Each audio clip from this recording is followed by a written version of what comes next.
दरअसल इस रिश्ते के जरिए बलदेव सिंह अपनी ताकत बढ़ाने और पार्टी को यकीन दिलाने की कोशिश करेंगे कि उनके आज भी रिश्ते मुझसे कितने करीब हैं। ऐसे आदमी को सबक सिखाना बहुत जरूरी है। पर ये बात तो मेरे समझ में भी नहीं आती मालकिन, कि बेटे के मन में जो आया वो उसने कर लिया और बेटी को अपनी बात मनवाने के लिए मजबूर किया जा रहा है। मुझे खुशी है शीला, तुम भी आवाज उठा रही हो। पिछली बार जो तुमने गलती की थी मीनाक्षी को घर से भगा के ले जाने की, लेकिन एक बात याद रखना, ऐसी गलती दोबारा मत करना, क्योंकि अगर ऐसी गलती तुमने की तो अंजाम देखने के लिए तुम तो नहीं रहोगे। अब तक तुम इंतजार कर रही थी एक बाप का दिल अपनी बेटी के लिए पिघल जाए, आपको ये भी नहीं मालूम वो अपनी जान देने को तैयार है, लेकिन योगेश के साथ सगाई कभी नहीं करेगी।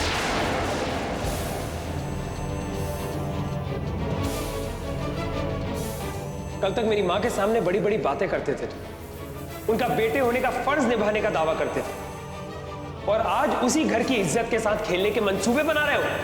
पिछली बार जो तुमने गलती की थी मीनाक्षी को घर से भगा के ले जाने की, वो तो मीनाक्षी ने घर से बाहर पैर नहीं निकाला, वरना मैं तुम्हें तुम्हारी औकात उसी दिन दिखा देता।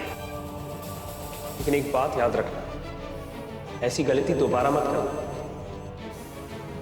क्योंकि अगर ऐसी गलती तुमने की तो अंजाम देखने के लिए तुम तो नहीं रहोगे, लेकिन तुम्हारे परिवार वाले आंसू बहाते रह जाएंगे।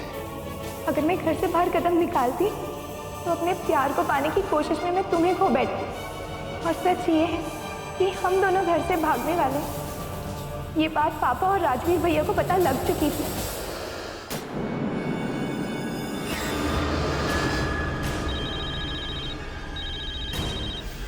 हेलो, क्या कर रहे हो आदित्य? कुछ नहीं, आप बताइए। मैं तो बस तुम्हारी तरफ से खबर आने का इंतजार कर रही हूँ, लेकिन अब तो मुझे भी ऐसा लगने लगा है कि तुमने हार मान ली है। नहीं, मैंने हार नहीं मानी। मैंने एक बात सुनी थी आदित्य, बहुत बड़ी बात थी जो सबके ऊपर लागू होती है। इंतजार करने वालों को वही मिलता है जो कोशिश करने वालों से बच जाता है, और तुम्हारी तरफ से तो मुझे कोई कोशिश नजर नहीं आ रही। और इंतजार का क्या नतीजा होने वाला है ये मैं अच्छी तरह से जानती हूं। नहीं, मेरे इंतजार का अंजाम वो नहीं होगा जैसा आप सोच रहे हैं। किसी उम्मीद की वजह भी तो नजर नहीं आती आदित्य। प्यार करने वाले भी दो तरह के होते हैं, एक वो जो अपने प्यार को पाने के लिए कुछ भी कर सकते हैं, और दूसरे वो जिनकी तकदीर में अपने प्यार को याद करके आंसू बहाना लिखा होता है। अब तुमने मीनाक्षी के साथ भागने का फैसला किया, वो भी कामयाब नहीं हुआ, और देखो कल कोई और मीनाक्षी की उंगली में अंगूठी पहनाने वाला है। मुझे अपने प्यार पर पूरा भरोसा है, और मीनाक्षी पर भी। मैं सोच जरूर रहा था कि मीनाक्षी ने आखिरी वक्त पर मेरे साथ जाने से इनकार क्यों किया, लेकिन अब वो बात मेरे समझ आई। वो क्या? राजवीर और मीनाक्षी के पापा को पता लग चुका था कि मैं और मीनाक्षी घर छोड़ने वाले हैं, और उनकी मीनाक्षी पर नजर थी, शायद इसलिए मीनाक्षी घर से बाहर नहीं निकली। लेकिन ये कैसे हो सकता है आदित्य? ये बात उन्हें कैसे पता लग सकती है? यही सवाल तो मैं आपसे करना चाहता हूँ, क्योंकि आपके और मेरे अलावा इस बात का किसी को पता नहीं। फिर राजवीर को ये बात कहां से पता चली? ठीक है, मैं पता करने की कोशिश करती हूँ, लेकिन आदित्य तुम्हें अब किसी नतीजे पर पहुंचना ही होगा। हमारे पास सिर्फ आज रात का वक्त है। कल का डूबता सूरज तुम्हारे प्यार को भी ले डूबेगा।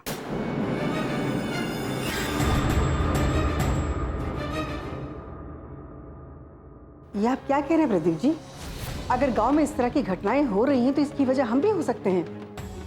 कहीं ना कहीं हम भी उन्हें ऐसा कदम उठाने के लिए मजबूर कर रहे हैं। उन्हें गांव से निकाल दिया जाए, बिरादरी से बेदखल कर दिया जाए, और पंचायत ने उन्हें सजा सुना दिया जाए, तो ये कहाँ का इंसाफ होगा?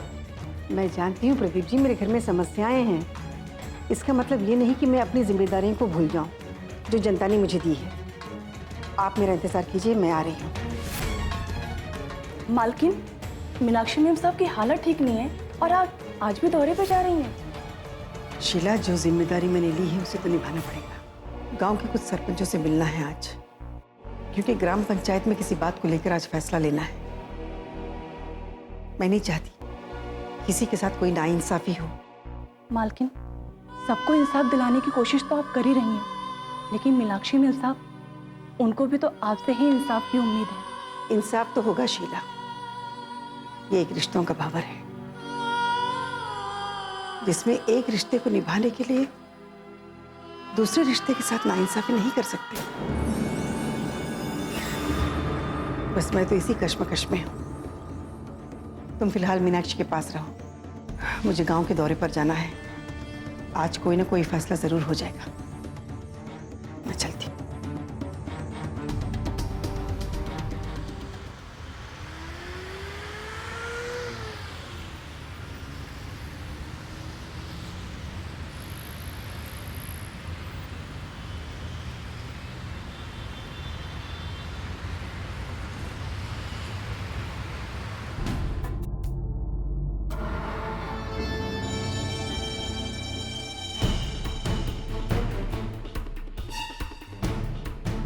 मैडम, आपके इस दौरे का मतलब नहीं समझ पाया हूँ।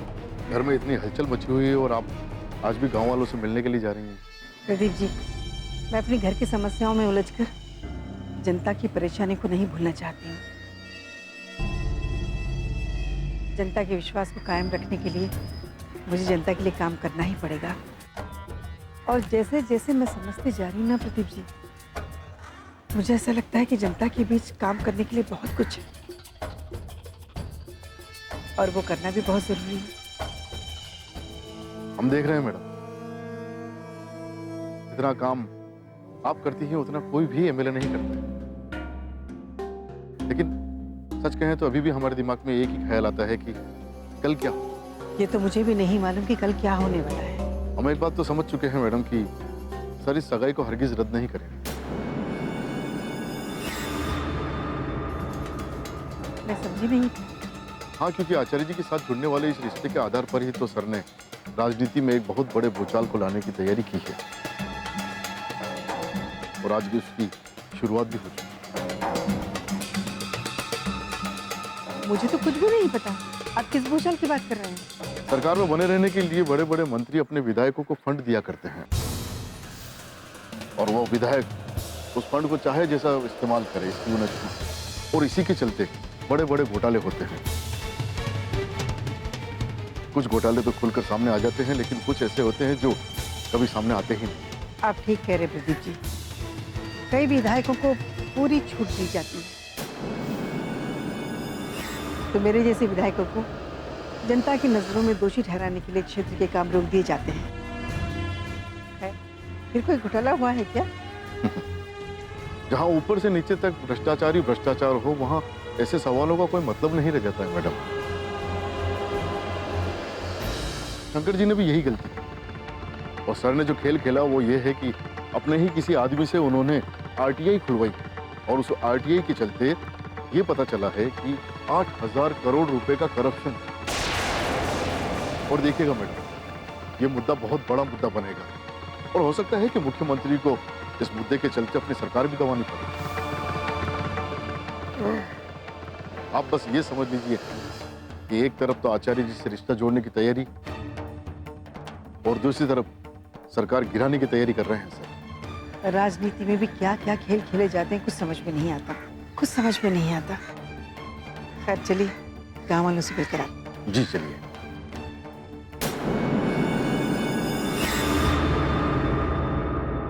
भाई, आरटीआई से जो खुलासा हुआ है उसे मुद्दा तो बनाना ही चाहिए। प्रदेश की जनता को यह पता चलना चाहिए कि सीएम साहब अपनी कुर्सी पर बैठकर क्या खेल खेल रहे हैं। हाँ, लेकिन ख्याल रहे, इस बात के पीछे मेरा नाम नहीं आना चाहिए। ठीक है? नमस्कार।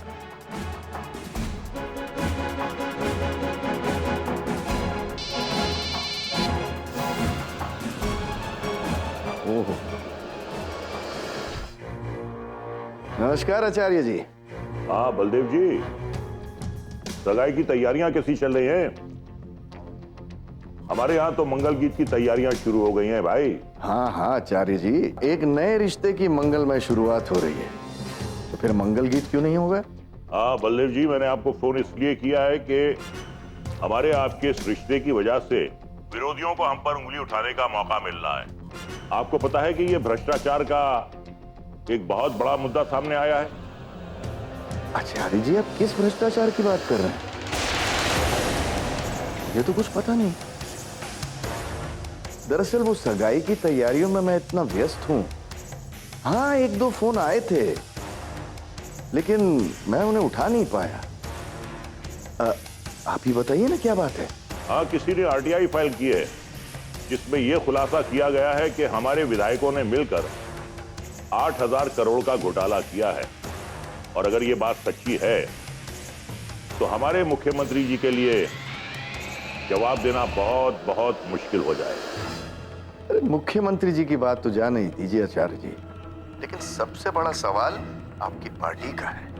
देखिए, आपकी पार्टी की सरकार है और ये जो भ्रष्टाचार का धब्बा एक बार लग गया ना आचार्य जी,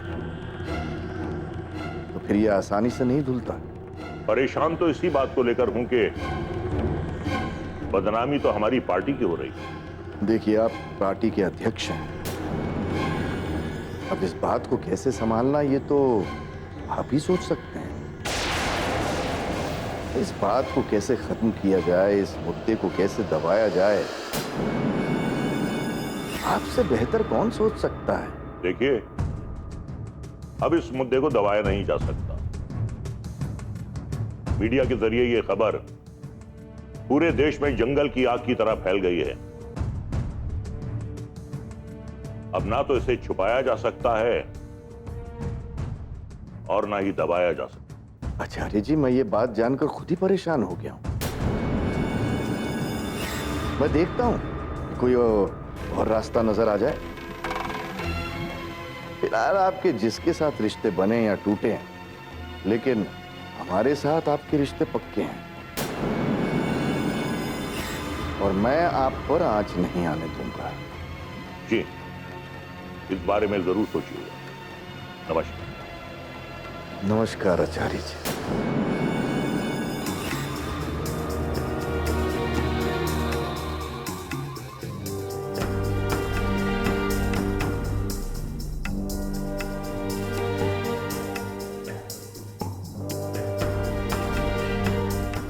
राजनीति है ये।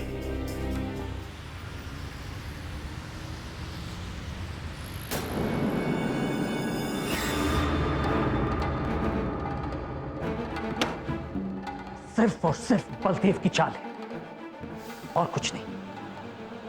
एक तरफ तो वो आचार्य से रिश्ता जोड़कर पार्टी को यह संदेश देना चाहते हैं कि पार्टी में उनकी पकड़ मजबूत है, और दूसरी तरफ आरटीआई के जरिए 8,000 करोड़ का घोटाला सामने लाकर सरकार की छवि खराब करना चाहते हैं। उनका मकसद तो एक ही है मुख्यमंत्री जी, कि आपकी सरकार गिराना। मुद्दा अभी से खड़ा करवाया जा रहा है। मुझे तो लग रहा है कि आचार्य जी और बलदेव सिंह की बातें पहले ही से ही तय हो चुकी है। मुझे भी यही लगता है। बलदेव सिंह सब कुछ सोची समझी रणनीति के तहत कर रहे हैं और उनकी रणनीति यही है कि इस रिश्ते के जुड़ने के बाद आचार्य उन्हें पार्टी में शामिल कर लें। बिल्कुल ठीक कह रहे हैं आप।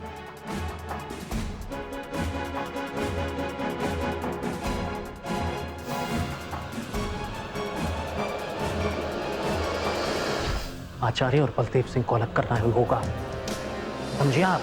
मैं अपना वादा जरूर निभाऊंगी और अगर नहीं निभा सकी ना, तो आपको कभी अपनी शक्ल नहीं दिखाऊंगी। जिंदगी एक भंवर है। बलदेव सिंह ने जो ये 8,000 करोड़ का मुद्दा उठाया है ना, ये आचार्य जी के लिए भी एक बहाना होगा कि उन्होंने पार्टी को बचाने के लिए बलदेव सिंह को दोबारा पार्टी में शामिल करने का फैसला किया है। हाँ, बिल्कुल यही बात है। ये सारे खेल मुझे हटाने के लिए खेले जा रहे हैं, लेकिन मैं भी कुर्सी नहीं छोड़ने वाला। छोड़नी चाहिए भी नहीं, क्योंकि राजनीति में तकदीर बार बार मेहरबान नहीं होती और ना ही जनता की सोच को बदलने से रोका जा सकता है। आपको ये कुर्सी किसी भी हालत में नहीं छोड़नी चाहिए, क्योंकि अगर आपने ये कुर्सी छोड़ दी तो आप खुद को कमजोर कर लेंगे। चाहे कुछ भी हो जाए, मैं कुर्सी से उतरने वाला नहीं। चाहे गोलियां चलें या गृह युद्ध शुरू हो जाए, लेकिन मैं टिकने वाला नहीं। जैसे भी संभालूंगा मैं ही संभालूंगा। लेकिन मुख्यमंत्री जी, चुपचाप बैठने से तो कुछ नहीं होगा। बलदेव सिंह की रणनीति को फेल करने के लिए कोई बड़ा कदम उठाना ही होगा। इस बार बलदेव सिंह की नजर वित्त मंत्री की कुर्सी पर नहीं है, बल्कि मुख्यमंत्री की कुर्सी पर है। मैंने आपको इसलिए बुलाया है ताकि सारे हालात को आप भी अच्छी तरह समझ सकें। देखिए, अगर आप मेरे काम नहीं आ सकी तो बलदेव सिंह कभी आपको सर उठाने का मौका नहीं देंगे। मैं एमएलए की कुर्सी आपको देना चाहता हूं। उपचुनाव में आपको खड़ा करवाना चाहता हूं, और वो ऐसी सीट है जहां छोटे मोटे निर्दलियों के अलावा आपकी टक्कर में कोई नहीं होगा, यानी आपकी जीत निश्चित होगी। लेकिन टिकट देने की नौबत तो तब आएगी जब बलदेव सिंह की सारी योजनाएं नाकाम हो जाएगी और आचार्य और बलदेव सिंह के बीच दुश्मनी की लक्ष्मण रेखा खींची जाएगी।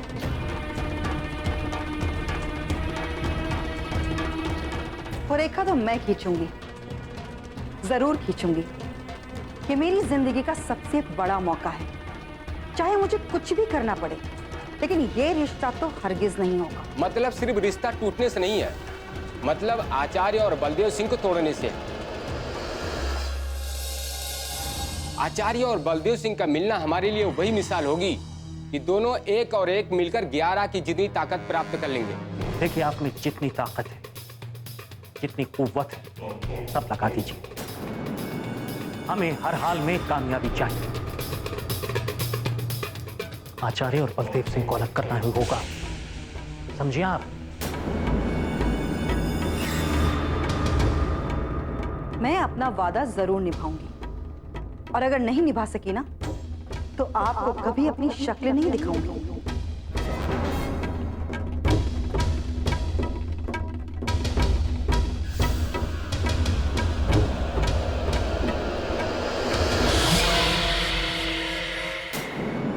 नमस्ते मैडम।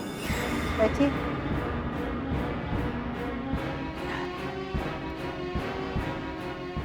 आप लोग सब अपने अपने गांव के सरपंच हैं। आप लोगों के गांव के जो भी मसले हैं, उनमें सबसे पहले तो आप लोगों की अपनी सोच बदलनी होगी। आप लोगों को भी इस बात का ख्याल रखना होगा। ये सामाजिक बदलाव का दौर है। हम उन्हीं पुरानी दकियानुसी बातों को पकड़कर बैठे रहेंगे तो हम पीछे रह जाएंगे, फिर समाज के लिए कुछ नहीं कर पाएंगे। समाज को बनाए रखने के लिए और समाज को लेकर लोगों के बीच डर पैदा होने के लिए ये नियम बनाए गए हैं। कल का हर नियम आज पर लागू नहीं होता। कल तक लड़कियों को घर से बाहर नहीं निकलने दिया जाता था कि लड़कियां हर क्षेत्र में अपने समाज का और अपने देश का नाम रोशन कर रही हैं। आजादी का मतलब ये नहीं होता मैडम कि हम अपने गांव की इज्जत को ही भूलें। अरे कल हमारे यहाँ पर एक घटना हुई, एक लड़का और एक लड़की अपने घर से भागना चाहते थे। गांव वालों ने गांव से बाहर उन्हें पकड़ लिया। दरअसल हम सब गांव वालों का मानना है कि गांव की कोई भी लड़की हम सबकी यानी कि गांव की इज्जत होती है। तो अब आपने क्या सोचा? मैडम, आज शाम के लिए एक पंचायत होगी और वैसे मेरा तो ये मानना है कि ऐसी घटनाओं पर अंकुश लगना बहुत जरूरी है। मैडम, आजादी के नाम पर लड़कियां कुछ गलत कदम उठाकर खुद ही अपनी जिंदगी को भंवर में फंसा लेती हैं। आपकी बात ठीक हो सकती है, लेकिन आज कानून सबको अपना जीवन साथी चुनने का अधिकार देता है। अधिकार है, पर समाज के प्रति जो हमारी जिम्मेदारी है उसे भी भूलना ठीक नहीं है।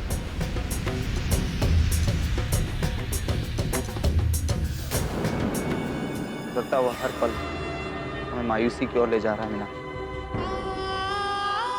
और मैं तुम्हारे बिना नहीं जी पाऊंगा मीनाक्षी। जीना तो मुझे भी तुम्हारे ही साथ है आदित्य। और मैंने माँ को कह रखा है, मेरा ये फैसला कभी नहीं बदलेगा।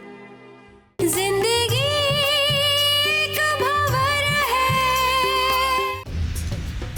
जिन बच्चों ने घर से भागने की कोशिश की, उन्हें दो बातें अच्छी तरह समझ लेनी चाहिए।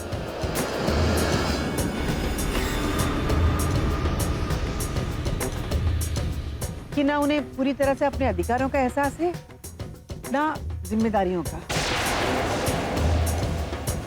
नई उम्र के बहाव में ये लोग इस तरह के फैसले ले लेते हैं, लेकिन उसके पीछे भी वजह हम ही लोग। ये आप क्या कह रही हैं मैडम? हाँ, क्या ये हमारी जिम्मेदारी नहीं है कि हम बच्चों की खुशियों का ख्याल रखें? मैं दरअसल यही बात करने आई। वो लड़की घर से भागने के लिए इसलिए मजबूर हो गई थी क्योंकि खानदान के नाम पर उसकी शादी जबरदस्ती किसी और से की जा रही थी। घर वाले सुनने को तैयार नहीं थे तो उसके सामने कोई रास्ता ही नजर नहीं आया होगा। आज उस मामले में पंचायत है और फैसला आप लोग लेने वाले हैं। मैं आप लोगों की सोच जानना चाहती हूँ, आप लोग क्या फैसला सुनाएंगे?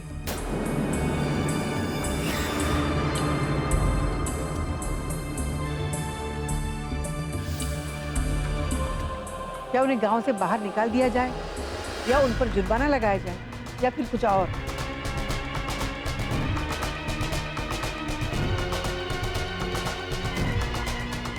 आप ठीक कह रही हैं मैडम, लेकिन मैं खुद ही ये नहीं समझ पा रहा हूँ कि मुझे क्या फैसला करना है। उन बच्चों के साथ इंसाफ यही होगा, उनके घर वालों को समझाया जाए और उन बच्चों की शादी करवा दिया जाए। और वो दोनों एक दूसरे के साथ जिंदगी गुजारने का फैसला कर चुके थे, तो हमें उनकी खुशियों का ख्याल रखना चाहिए। अच्छा, मैं चलती हूँ। नमस्ते मैडम।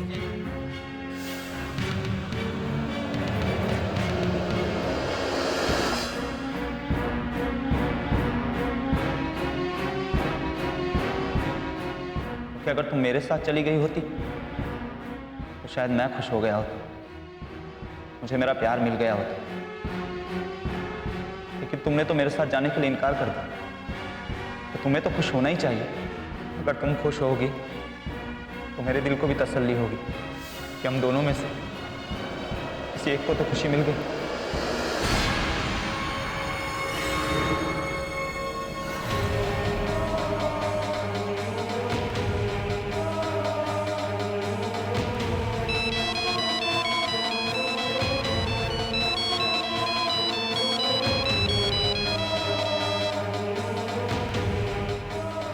आदित्य, कैसी हो बिना?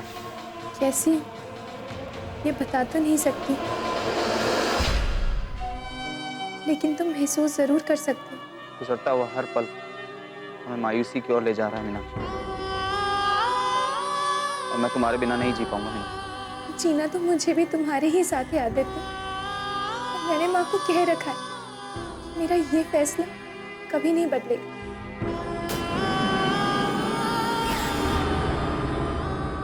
शारदा, तुम एक बात अच्छी तरह से समझ लो, कल सगाई होगी